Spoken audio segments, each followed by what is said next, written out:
Cette bouche, si je l'ai appelée PME, c'est parce que j'ai pas voulu utiliser le terme que j'utilisais d'habitude. Je disais que c'était de la Dufing, mais comme je n'ai pas su comment ça s'écrivait, j'ai cherché autrement. Et puis c'est là que j'ai trouvé papier mousse d'emballage. C'est ce qu'on trouve sur Internet, les gars qui vendent des produits d'emballage. Et c'est ce papier. C'est ce papier que vous avez trouvé dans vos... Hein, ça n'est qu'un morceau. Quand vous recevez un poste de télévision, vous recevez des trucs Internet, là, pas Internet, les décodeurs TNT, c'est tout plié dans des choses qui sont comme ça. Donc, ce papier mousse d'emballage, c'est ce que j'utilise pour faire le corps. Ah oui. Voilà, papier mousse d'emballage. Vous le voyez là? Alors cette matière là, vous voyez, elle est brillante. Hein, mais il y en a des brillantes, il y en a des mates, je vais vous en faire voir d'autres. Ce qui compte, c'est qu'à l'intérieur, il y a des micro-bulles qui vont permettre de faire flotter vos corps au ras du film d'eau. Hein, c'est l'intérêt de ce produit, c'est qu'il est bien moins submersible. Ça arrive toujours, hein, vous savez, il y a toujours quelque chose qui ne fait pas comme on veut, mais qui est moins. Et vous voyez, moi là j'en ai du plus petit. Voilà, celui-là, là, il est un petit peu plus épais, mais on choisit son épaisseur. Attention, n'en prenez pas du trop épais parce que après les corps sont difficiles à gérer. Hein? Alors, ces éléments-là, je les coupe en bandelettes. Vous voyez, je fais des bandelettes avec ce papier, et pour faire les bandelettes, ben, j'ai un bon morceau de calendrier, comme ça, j'ai une règle, et puis un cutter. Et puis on fait des bandes les unes derrière les autres.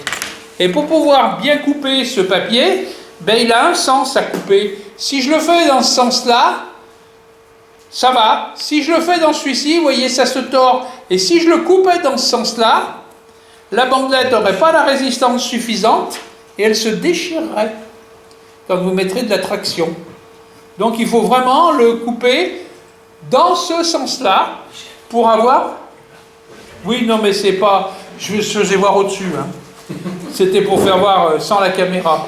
C'est vraiment à couper dans ce sens-là. Cherchez, vous voyez, quand ça s'étire, ça s'allonge. Autrement, dans le mauvais sens, ça se tord. Vous voyez? Et ça, c'est le mauvais sens quand c'est dans ce sens-là. Ça a été... et si je regarde de près ce papier, là, vous ne voyez peut-être pas la caméra, mais on voit un certain nombre d'ondulations qui sont inhérentes de la filière qui a fait ce papier. Hein? Donc, pour le faire, eh ben, je ne vais pas vous faire voir, hein, couper du papier, vous savez faire, hein, on ne va quand même pas non plus en faire une sinécure. Hein. Ce qui compte, c'est comment on va s'en servir. Hein. Voilà, donc il y a ça, j'en ai d'autres aussi qui sont un peu différents. Vous voyez, ça c'est plus fin comme papier. Voilà. Donc le but, c'est quand vous voulez du matériel, ben, vous recherchez ce papier d'emballage qui vous convient le mieux, parce que tous ont leur intérêt. De ce papier d'emballage, on a tiré des bandes. Voilà une bande vierge. Hein? Et au moyen de feutres, que vous connaissez, les Pantone, hein, on vient avec la portion, ici, avec le truc plat, on vient colorer la bande. Vous voyez? On colore la bande comme ça. C'est fragile. Il faut le faire des deux côtés. Ça donne une couleur plus intense. Vous voyez? Voilà. On y fait des deux côtés pour obtenir la couleur que vous souhaitez. Les couleurs, hein, vous avez les verts, vous avez des olives foncées. On ne manque pas d'imagination. Après, c'est vous qui voulez choisir votre corps. Hein? Moi, j'en ai de différentes teintes, vous voyez. J'ai du brique, j'ai du vert. Vous voyez, là? J'ai du brique, j'ai du vert, J'utilise aussi des jaunes. Hein. J'ai des olives plus foncées. Donc on ne manque pas d'imagination. Ça sera toujours qu'est-ce que l'on veut rechercher. Ces corps avec cette matière vont très bien pour faire beaucoup de montage en cul de canard. Les émergentes en cul de canard, avec cette matière-là, ont une bien meilleure résistance que les autres matériaux, parce que ça va flotter naturellement, et vous allez pouvoir calibrer le diamètre de votre corps d'une façon assez fine. Hein, vous pouvez faire des corps assez gros, mais vous pouvez en faire des fins, et on va monter un corps plus fin, et vous allez voir comment ça va se passer.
À cul de canard.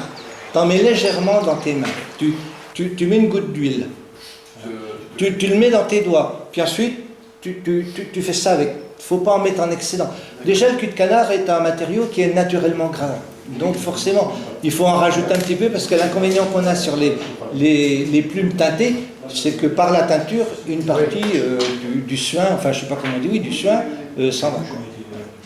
Alors, il m'arrive quelquefois, quand je suis coincé au bord de l'eau, parce qu'il y a aussi des moments où il faut se démerder, parce qu'il faut pêcher, hein, c'est pas tout ça, que votre cul de canard, il est complètement sec, qu'il est complètement mouillé, et qu'on peut plus pêcher avec. Voilà. Alors, avec un Kleenex, déjà, tu peux le sécher. Hein, parce que le Kleenex, l'avantage qu'il pompe très bien. Alors, si tu as du papier cul, c'est encore meilleur. Mais le papier cul, l'inconvénient au bord de l'eau, il prend l'humidité. Ça va. Oui, mais il prend l'humidité, il sèche moins qu'on pourrait croire. Alors que les mouchoirs Kleenex sont dans des sachets en plastique et ils ne prennent pas l'humidité. Hein, ils pompent moins, mais ils ne prennent pas l'humidité. Et ce que je fais aussi, eh ben, des fois, j'ai un spray.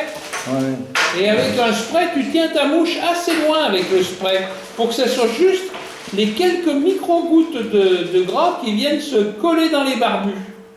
Faut pas en venir avec le spray et le machin, parce que là, tu prends le solvant, tu prends tout. Ce qu'il faut, c'est te mettre à distance, et avec le spray, dans le nuage, tu viens graisser ta mouche. Hein? Et les fibres reprennent un peu de la forme. Mais de toute façon, ce qu'il y a de mieux, hein, c'est que la mouche, quand elle est nasse, tu la remets là, t'en mets une autre. Parce que, et le soir, quand tu rentres à la maison, tu as toujours la possibilité de les sécher. Et là, pour sécher tes mouches d'une façon correcte, il n'y a rien de tel. C'est la passoire chinoise, tu sais, la sphère là. Hein, tu mets tes mouches là-dedans, tu te mets sur un Kleenex, sur un sopalin. Tu vois, toutes tes mouches, tu les poses en vrac là-dessus, tu mets ta passoire par-dessus, tu sors le sèche-cheveux, puis tu les fais tourner avec le sèche-cheveux à l'intérieur. Et elles vont sécher et tu vas avoir tes mouches qui vont revenir. Tu vas enlever toute l'humidité, mais pas trop chaud le sèche-cheveux aussi. Mais surtout créer une turbulence qui les fait voler dans cette sphère de votre passoire. Et sur le sopalin, l'humidité